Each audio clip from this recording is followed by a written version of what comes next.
પાટણ શહેરમાં આવેલા આનંદ સરોવરની પાછળ આવેલ સોસાયટીમાં વરસાદી પાણી ભરાવાનો કાયમી નિકાલ કરવા માટે મુખ્યમંત્રીને રજૂઆત. ગુજરાત રાજ્ય સમસ્યા મંચના સંયોજક દ્વારા મુખ્યમંત્રી ભૂપેન્દ્રભાઈ પટેલને રજૂઆત કરવામાં આવી. ગુજરાત રાજ્યના સમસ્યા મંચના સંયોજક શૈલેષ નાઈ દ્વારા રજૂઆત કરવામાં આવી છે કે પાટણ શહેરમાં આવેલ આનંદ સરોવર અને ગાયત્રી મંદિરની પાછળની સોસાયટી જેવી કે ચિત્રકૂટ નગર society, BM high school, Yogeshwar park તથા લાલભાઈ પાર્ક, મહાદેવનગર તથા કલાનગર તેમજ અનેક સોસાયટીઓ આવેલી છે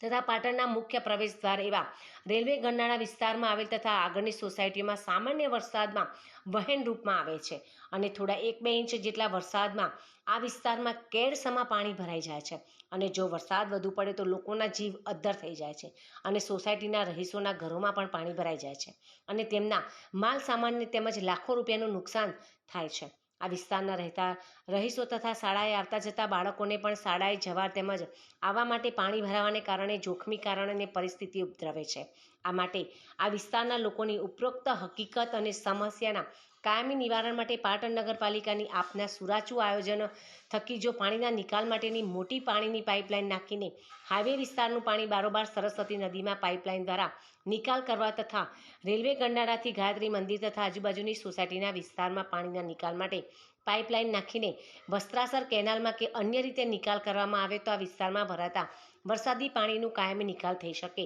અને લોકો સુખ ચેનથી જીવી શકે અને લોકો ભયમુક્ત રીતે જીવન નિર્વાહ પણ કરી શકે તેમ છે.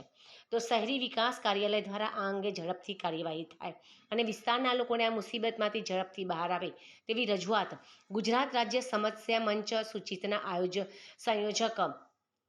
શૈલેષ નાઈ દ્વારા ગુજરાત રાજ્યના મુખ્યમંત્રી ભૂપેન્દ્રભાઈ પટેલને, પાટણ વિધાનસભાના ધારાસભ્ય કિરીટભાઈ પટેલ તેમજ પાટણ જિલ્લા કલેક્ટર, પ્રાંત અધિકારી, પાટણ જિલ્લા ચીફ ઓફિસર, પાટણ નગરપાલિકાના પ્રમુખ